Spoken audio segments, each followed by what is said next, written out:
Hi, Dave Stagl here from Going to 11, and today I want to talk about recipes in mixing.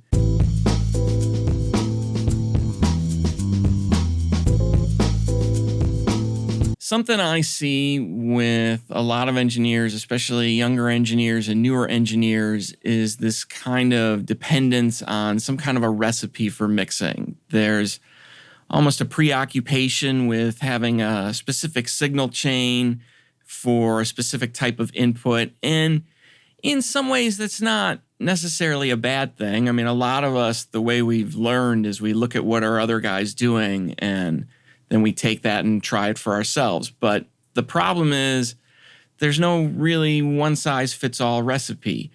We've always got different ingredients because we've always got different instruments. We've got different players, different songs, different bands. There's a lot of moving parts. So things don't always work quite as well as maybe we'd like to just by copying and pasting. For me, what I think is a better thing to have is you want to have a vision. You want to have an idea of where you want to take something or where you want to go. A lot of engineers will talk about how when they hear the tracks or they hear the song in the band for the first time, when they push up the faders, they know exactly what they want it to sound like. And to me, that's having a vision. Now, it's probably not going to be as specific as it is in your head what it actually comes out to. At least for me, I don't try and tie myself in, because another side of that that's important to me is the idea of discovery. I'll have an idea in my head of where I want to take something, but I want to stay open to discovering things along the way. So I have some live tracks here from a live recording, and this is a session that I use a lot when I'm experimenting with new plugins or mixing techniques I heard about, things like that. So what I've done is I took the snare drum and I went clean right from the start. In fact, here's what it was when I got it.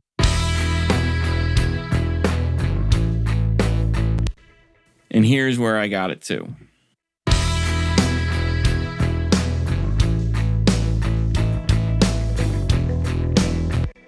So pretty big difference. So what I want to do is I want to talk through kind of the thought process in my mind and why I made decisions I made that got me from this original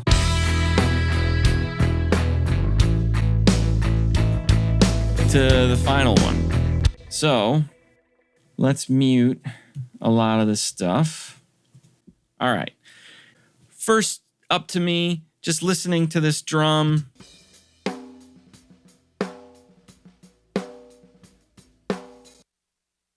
My first instinct is, boy, I wish I could move the microphone. I'm dealing with a recording, so I can't do that. But I would love to move the mic to get a little more crack, a little more of the snap from the drum. But I can't do that, so I'm going to have to rely on EQ. Now, my first thought whenever I'm mixing stuff, especially when I'm doing stuff live on a console, is I just want to use the console channel strip. For me, the first things that's sticking out to me on this drum is tonal issues. The low mids, I'm not super crazy about them, and it needs more crack, so I'm going to want to add some tops. So the first thing I went for was I just wanted a channel strip. And for that, this time I'm using the CLA Mix Hub, which is an SSL style channel strip. Hard to go wrong with an SSL style channel strip. So let me turn this on a minute. So what I'll do is first I'll turn on the EQ and you can hear what that's doing to things.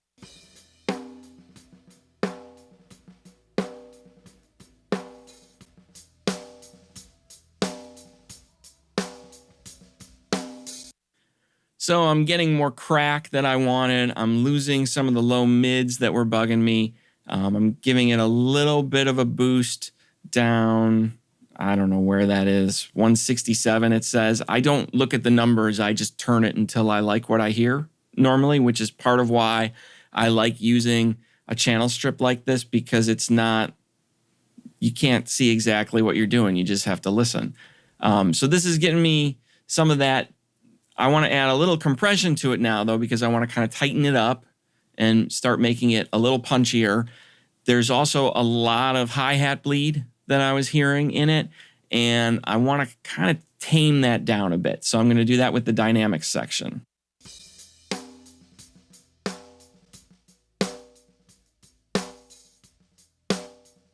So with the compression, I'm getting a little more smack out of the drum, and I'm just dialing the range on that gate down a little bit to try and take off some of that hi-hat. Here, I'll toggle that range so you can hear what that does.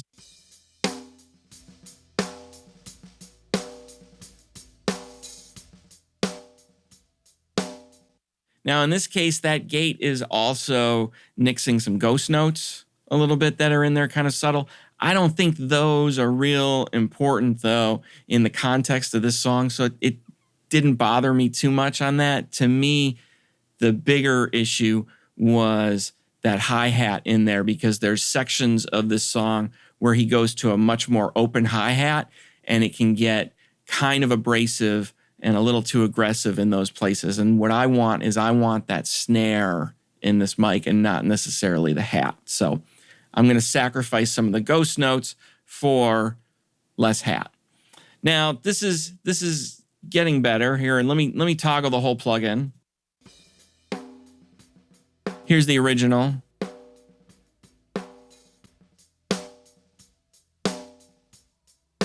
So that's with the new one. Now we're already starting to get some level increase because the compression is giving us a little more level. We're also getting louder because I'm doing a lot of boosting with this EQ. I'm bringing up and making it brighter. Things that are brighter sound louder. The next thing to me, though, was I kind of lost some body in the process of this, and I want to bring out a little more of the crack. So I reached for a pull tech, because pull techs are great for really kind of broad tonal changes. On this one, I'm boosting some lows, and I'm boosting a little bit of high frequency. In this case, I landed on 4K. Sometimes I land on 5, sometimes 8. I don't have a rule on it. So it's just whichever sounds best. So let's toggle this on.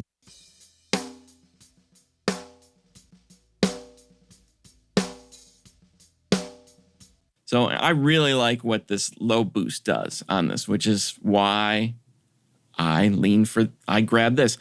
Part of the thing about mixing is you've got to know your tools and you've got to know what they can do. A big thing for me is learn techniques.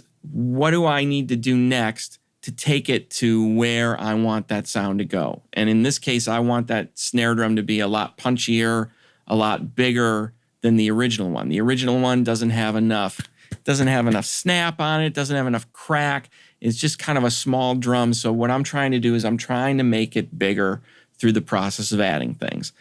Now, once I had this pull tech on, I wanted a little more of the transient. So I reached for Transient Shaper. In this case, I grabbed Smack Attack, which is a newer plugin from Waves. It's been out in the last year or two, I believe. Let's turn that on.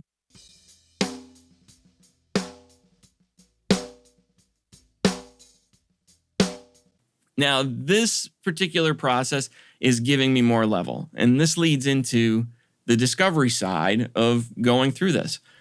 One of the things I started liking on this was the way you can use the guard section on this plugin for clipping. I like what that clipping is doing. The only way to get it to clip, though, is I have to push it into the output. I could turn down the output, but then it wouldn't clip quite the same. And I liked what that was doing to the sound. Didn't expect that. Found it, discovered it, left it in. Let me toggle that. It's kind of a subtle thing, but I like it.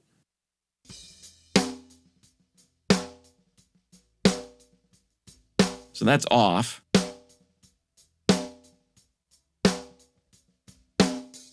And that's on. Subtle things like that, sometimes they work better in the context of a mix. So if you're not hearing it, it's not jumping out to you, don't worry. This isn't a night and day kind of change I'm making. So The next thing I would have leaned towards was turning on my parallel processing to get a little more oomph to things and a little more crack. So let's turn on the parallel. That's with it off.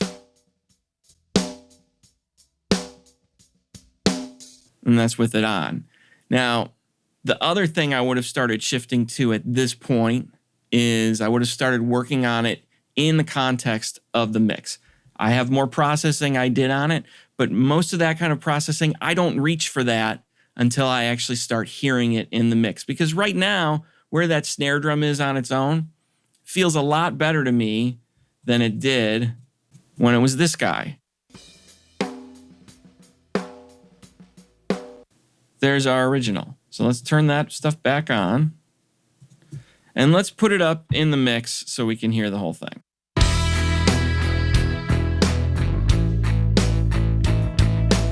And here, I'll toggle the parallel for you so that you can hear what that adds.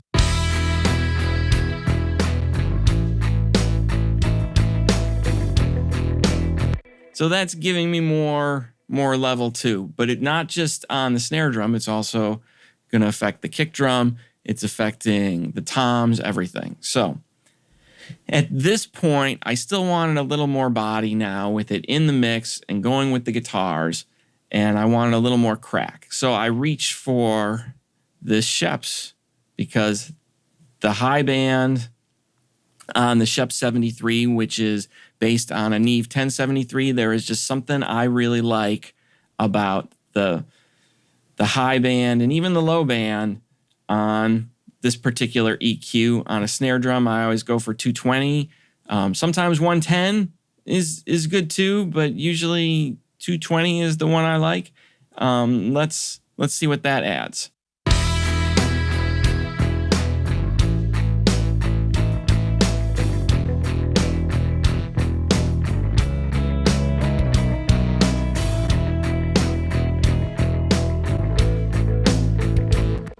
So it's not necessarily night and day. It's kind of a subtle thing, but it is making a difference. Finally, I wanted a little more oomph on the drum. So I reach for Renaissance bass, or affectionately known as R bass.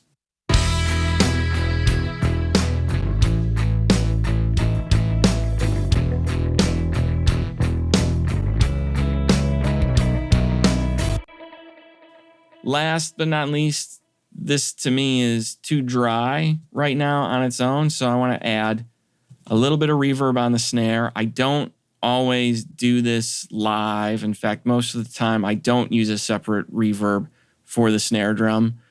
Live, I usually tend to just use one reverb or a couple of reverbs for the whole kit, for the snare and the toms most of the time, because the room usually adds enough reverb for the kick drum for me. So I'm just trying to get the snare and the toms to work with what's actually happening in the room a lot of times. In this case, though, I have a dedicated reverb for the snare, so let me add that.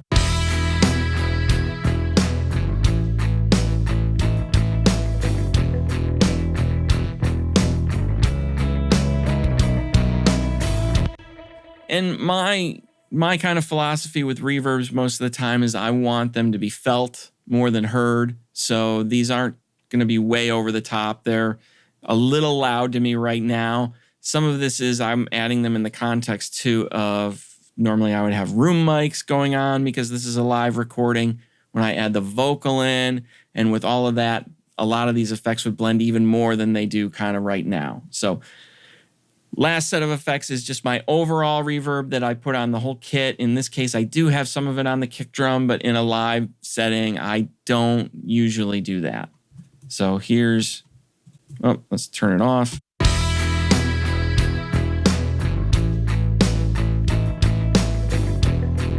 So what I'll do is I'll toggle all of the effects on and off for you.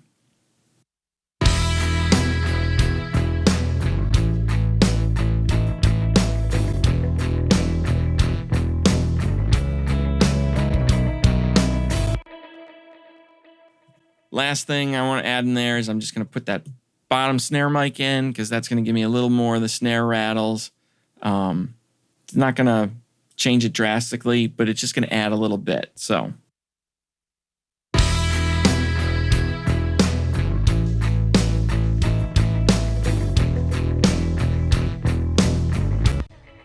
that's also adding back some of the ghost notes.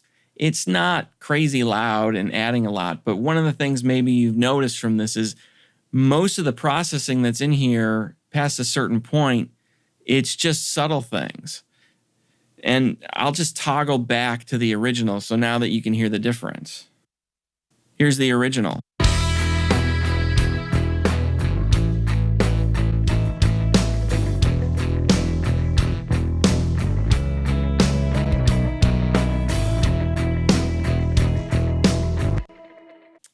Anyways, I hope that helps. I hope that gives you some things to think about when you're mixing.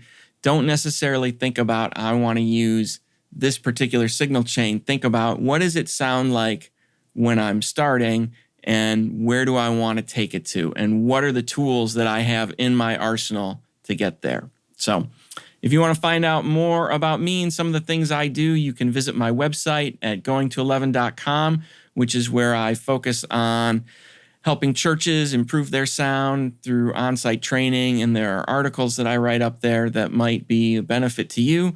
You can visit staglproductions.com if you're looking to get somebody to mix something for you, because I love mixing. Or, you can subscribe to my YouTube channel. I don't do a lot of videos, but every once in a while I put something up. So I hope this has helped. Thanks for watching. You can leave comments or questions below if you'd like, and I'll see you soon. Thanks.